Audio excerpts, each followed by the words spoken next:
As they are just days away from being back in action on the court, I'm joined by the head coach of MSOE Women's Volleyball, Kris Susak. Kris, how you doing? Hi, I'm good. Happy to be here. Happy to have you here. Back in the swing of things here as all the fall camps are ready to kick off here. Coach, you're heading into your second season at the helm of the Raiders ship. You get to go back to your home state of Colorado to kick the season off.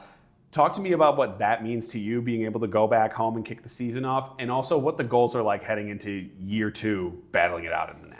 Yeah, so we get to start off preseason play in Colorado, which I'm super excited for, just because I grew up in Colorado. And with that, we also, my now seniors came to me at the end of last season and kind of just talked about how they had never been out of the Midwest for a preseason tournament. And so I was like, okay, we're going to do everything in our power to make this happen. And it's a little extra special, not only for me, but for senior Abby, just because she's also from Colorado. So love that. When I got that email asking about the tournament or if anyone was interested, I was like, yes, absolutely. So did everything in our power to make that happen. And we're gonna face some, I think, top 20 or top 30 teams. Three games out in Colorado. Yep. So we'll play Colorado College, UW Eau Claire, and UW Stevens Point. So the two Wisconsin schools are very high caliber teams, and looking forward to just competing and I guess starting off the season strong. I think it's going to be one of those situations where we have absolutely nothing to lose and everything to gain. So I think just going in with that mindset and being willing to embrace the challenge, knowing that there will be challenges that first weekend, but I cannot wait. I think it's always better to face those challenges early on and test yourself, Absolutely. See where everything is, than maybe have some cupcakes early on. Yep. And then you're like, oh, hey, we're 8-0. Yep. We're unstoppable. And then, it's like, oh, okay. Here they come. Yep. And then when you face a top team in the NAC, it's like, okay. Yeah. I think, just preparing ourselves early on with those high caliber teams is going to be huge for us. I think also matching the intensity coming off of a fall camp where you're really grinding it out every day, rather than having that dip in intensity. If you can keep ramping that up, that's that much more valuable. Absolutely. Let's start with the elder statesmen of the team, if you will. You've got a crew of 5 seniors with Jillian McDaniel, Joelle Harrington, Abby Balkema, Anna Knutson, and Katie Tadisek. Excuse me, Katie. I apologize. This group over their career has gone from 4 wins to 9 wins to 13 wins last season. But there's a lot of players who would walk away after a 4-win season, just be like, I'm done with college volleyball. Talk to me about the work ethic and competitiveness of that group. Yeah, I mean, these seniors have really endured a lot in their 3 years and now going on 4 years. I think they have huge things in store. A lot of them have been key contributors for the last, since I've stepped in. So last season, they were good, big contributors to this team. And I think moving forward, they're going to be accompanied by some really solid teammates. So just looking forward to seeing them compete and knowing that they all want it to be the best year yet, because who doesn't want their senior year to be as great as can be? So I think just going in with the mindset of, obviously we're gonna work hard, but we're still gonna have fun with it, and just making sure that me as a coach and then my fellow assistants are doing everything in our power to give them, the best possible year for year 4. For sure. And I think when you can see that tangible growth and just be like, if we can match the growth we had last year, that's a winning season. Absolutely. That's to go from 4 wins to a winning season by the end of your career. That's nothing to bat your eyes at. That's huge and a testament to the 5 of them. Absolutely. Let's talk about another player here, Emma Schneider, tongue twister there. It really is. Has been an absolute force for this team since the first game she stepped on the court. Yep. Obviously an outside hitter, but really can do it all, not limited on the court whatsoever. What are the expectations like for her going into her junior season, where she's already coming off a first-team NAC selection? Yeah, I think just having conversations with Emma and knowing that she has yet to reach her full potential is huge. And knowing that she obviously had success her sophomore season and her freshman season, she's looking at, getting in that 1,000 dig leaderboard and 1,000 kills as well. So I think just knowing that she's going to continue seeing growth in the program, not only for herself personally, but her teammates are stepping up and giving her that supporting cast that she, I think, just craves, because she is an absolute competitor. She wants to win, she wants to get better, and I think that just shows in her, not only accolades, but just in her mentality coming into practice every day. That girl is an absolute workhorse. She wants to see progress, and I think just having teammates that are on the same page as her is only going to benefit not only her, but the team as well. For sure. I know you've been a big supporter of the mental performance opportunities we've been afforded here at MSOE. For those who maybe don't understand what that is and think, oh, mental health, moving on. Can you maybe explain what the difference is, or just what mental performance is and why you feel there's such a value in that? Yeah, so I worked alongside our athletic trainers, and we started a sports performance kind of group through some folks at UWM. So they come in and kind of lead these just training sessions for mentality. And so I think some that they touched on were confidence and focus, and just small, not necessarily small, but very precise components of the mental game. And it's huge. Like, volleyball is absolutely a mental sport. And knowing that for someone to score a point in volleyball, someone else has to make an error. And obviously no one wants to be that person that's making the error, but I think just understanding that it's going to happen. And as much as that is not fun as an athlete, it's not fun as a coach either, but just being in that situation and having the mentality to not only get yourself out of those ruts, because again, it's going to happen, but being mentally tough enough to understand that that is just part of the game. It's part of sports, it's part of life.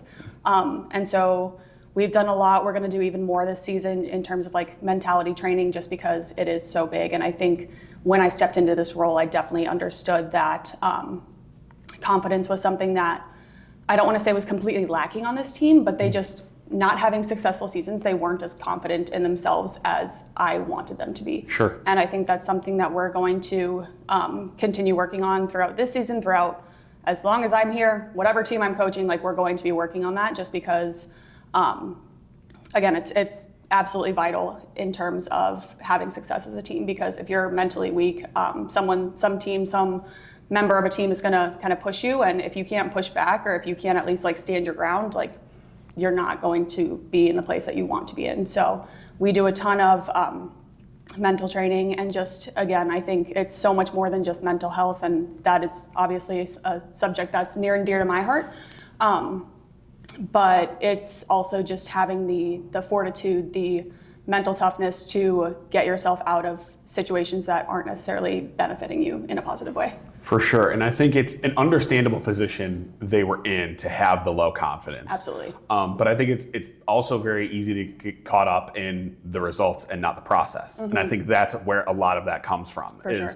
We're getting lost in, the growth I've made day over day, practice over practice, when, hey, this game didn't go our way. For sure. And that's tanking your confidence. Yep. I also think that the mental performance is one of those things where if you're not aware of it, once you become aware of it, it kind of unlocks something in you, where you can become aware if you are, for lack of a better term, crashing out during a game, and you're kind of unaware of, okay, what is happening? Yep. Why can't I perform right now? When you're aware of the mental performance aspect, you can kind of go through your checks in a way and be like, okay, this is what I need to do. Here's how I can recenter myself. Here's what I can do to bring myself back into the game. For sure. I was going to say, and I remember the turning point. It was last season. So our first preseason tournament last year, we went 0-3.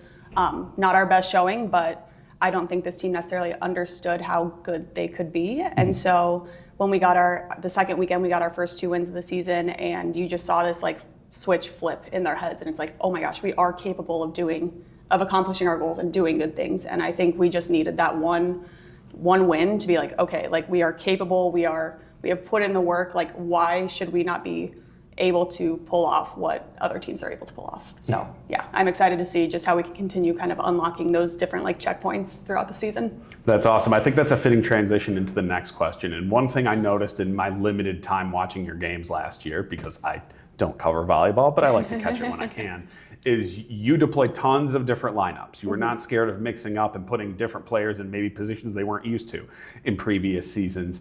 Is that something that we can expect again this year? And what is your mindset in rolling out tons of different lineups? Yeah, so it's not necessarily something that I love doing. I would love to have, a consistent group of people that are performing well, but at the same time, like, I also believe in giving people the opportunity. So if someone's not necessarily having their best day, like, that's okay. That's going to happen. That's part of, again, being an athlete and just being a human being. You're not going to be 100% every single day, but understanding that we play a team sport for a reason, and allowing other people the opportunity to maybe help you out when you aren't doing what you need to be doing on the court. So I would say that like going into this season, on our first day of practices, we're going to have kind of like an evaluation day and just figure out, like, at least for the time being at the beginning of the season, this is where us as coaches believe that you will best benefit the team, and put you in a position for success and put the team in a position for success. And so I'm very much looking forward to that, just because we do have a lot of players that can play multiple positions. And so figuring out, like, okay, you're really good at this position, but you're even better at this position. And I think just having a better understanding of that going into the season versus not doing that, I think it's only going to benefit us. And I think if you want to look in a glass half full way, not that it's a glass half empty to begin with, but it's a great environment to be in where everyone's almost on an equal playing field. If you walk in and there's a clear hierarchy, okay, these are the seniors, they are playing, here are the juniors, they are the next up. It's defeating as a freshman, as a sophomore, to be in an environment like that. Well, okay, I have to wait, or I have to be Michael Jordan. When everyone's on an equal playing field and you're fighting day in and day out, that's when you grow. That's when you learn about yourself. When you come in the next day and it's like, oh, hey, I've been bumped down. I'm not in the first group anymore. We're going to have a great blooper reel for this. I'm episode. so excited. Look at this. Oh, my goodness. Oh, that's so funny. To get back on track, when everyone is fighting it out day after day, that's when you learn about yourself. When it's like, okay, now I'm running with the ones. I have to step up now. Okay, I've been bumped down. How can I get back to where I was? That's where, when people say sports teaches you things, that's where it's learned. You don't learn from just winning every game. Nope. That's not how it happens. Or consistently getting playing time and not having to work for it. Exactly.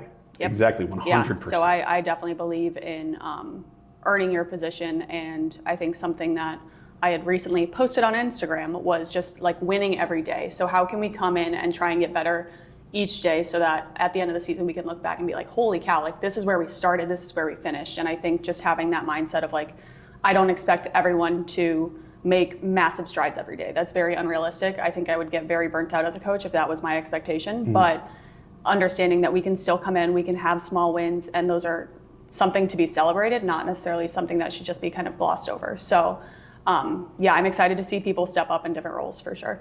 For sure. That brings up another question. I'm going to jump ahead a little. And we talked about how sometimes it's easy to get stuck in the dog days of fall camp, mid-season, once midterm kind of rolls around, right around that time.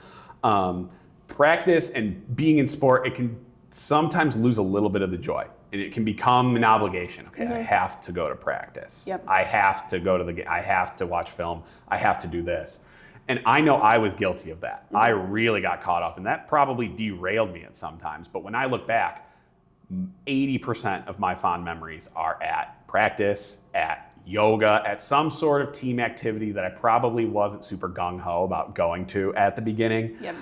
Do you have a standout memory from a practice or an event like that where you maybe weren't so gung-ho about it, but then it turned out to be a blast? And how do you as a coach combat that mid-season malaise, if you will? Yeah, absolutely. So, I mean, not to spoil anything for my players, but we definitely have some fun things planned this preseason that I'm very much looking forward to. But like as a player, I don't think about, like, obviously, yes, the wins and playing in front of fans is something that, I mean, everyone, is after, but I think just thinking about like the 5 a.m. lifts we'd have, and it's like we'd just be blasting like jock jams and just getting after it. And I think it's those moments that I don't want to say like trauma bond a team, but like it's no one's excited to wake up at 4:15 to go lift. Sometimes at 5. that's a fake it till you make it. Absolutely. Like you're singing along out of spite for that strength and conditioning coach. Absolutely. And you're like, come over and tell me I need to get deeper on this squat, and we'll find out. I dare you. Dare you. It's one of those. For sure. Yeah. So, I mean, I think back to even like around Halloween, if we don't have a match that day, we'll like dress up for a practice. So 4 of my players walked in as Mount Rushmore last year. And I was just, was a great bit. So they put a giant sheet over the 4 of them, painted their faces like silver. Oh, they weren't just the presidents. They were the monument. It was absolutely incredible. And I thought it was comical because me and my assistant Annie both played at University of South Dakota. So I was like, did you guys play in this? And they were like, honestly, we completely forgot. And I'm like, okay, cool, works. But yeah, definitely just small things like that, and understanding that, again, the wins and losses like are typically what people that are not in that environment remember, but it's grinding it out during practices. It's those drills that you're like, oh, like I know I'm dreading this, but I also understand that it makes me better. And I think just having that mindset and understanding that not everyone gets given this opportunity, and you have to work for it. You have to work every day for it, especially if you're after playing time. But I think just viewing it as an opportunity versus an obligation is huge. And I, as a student athlete, like I fell into that trap.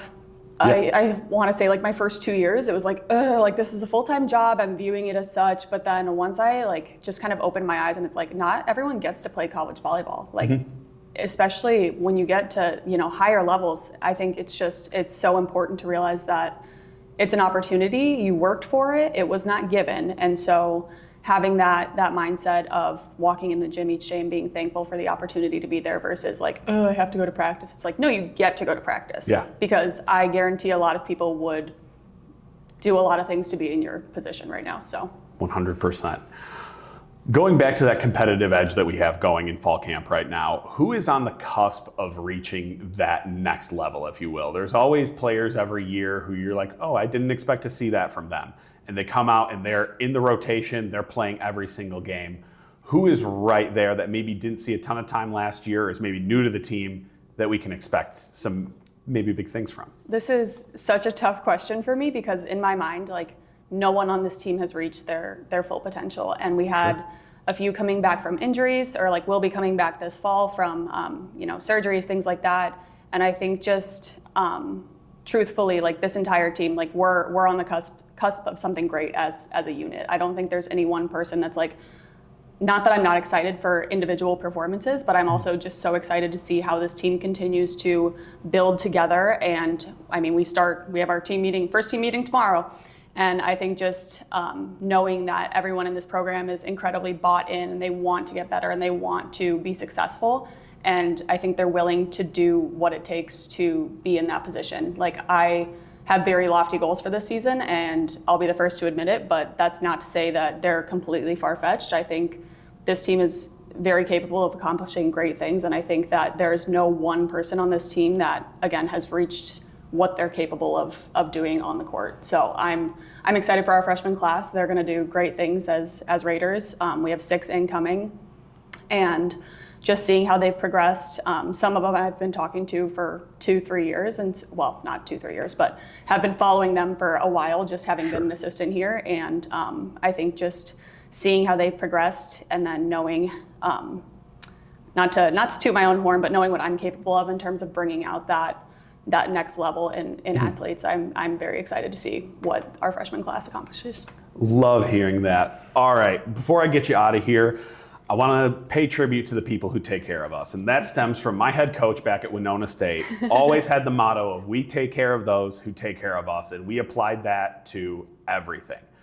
When we took a bus to anything, that bus was cleaner when we got off it than when we got on it. If we were leaving the cafeteria hall, if there were empty dishes that were there before we got there, we're taking them. Like it was just taking care of the people who took care of us that maybe didn't get the shine and the recognition that they really deserved. And I think you can find that in any aspect of your life, whether you can find it in athletics, back home, professionally, there's always someone who's an unsung hero. So I want to give you the opportunity to shout out an unsung hero that you think deserves some recognition. Oh goodness, unsung hero. I mean, honestly, like when I took over, again, just with confidence being an issue, no one wants to be on the bench. But at the same time, if you're going to be on a team, you have to expect that not everything is going to necessarily go your way all the time.